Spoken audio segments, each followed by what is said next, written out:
इसके बाद हम बात करते हैं एडवोकेट जनरल की, जिसे महाधिवक्ता कहते हैं। प्रत्येक स्टेट के गवर्नर यानी कि राज्यपाल अपने स्टेट के लिए एक एडवोकेट जनरल को अपॉइंट करते हैं।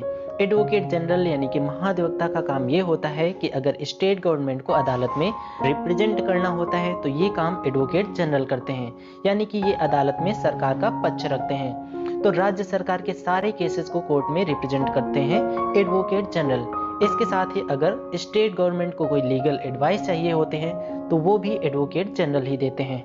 एडवोकेट जनरल को स्टेट का फर्स्ट लॉ ऑफिसर कहा जाता है। इसके बाद हम बात करते हैं अटॉर्नी जनरल की। अटॉर्नी जनरल को हिंदी में महान्यायवादी कहा जाता है। जिस तरह से एडवोकेट जनरल किसी भी लीगल मैटर के लिए कोर्ट में स्टेट गवर्नमेंट को रिप्रेजेंट करते हैं, ठीक उसी तरह से अटॉर्नी जनरल सेंट्रल गवर्नमेंट के केसेस को लड़ते हैं या कोर्ट में केंद्र सरकार का पक्ष रखते हैं। अटॉर्नी जनरल को देश का फर्स्ट लॉ ऑफिसर कहा जाता है।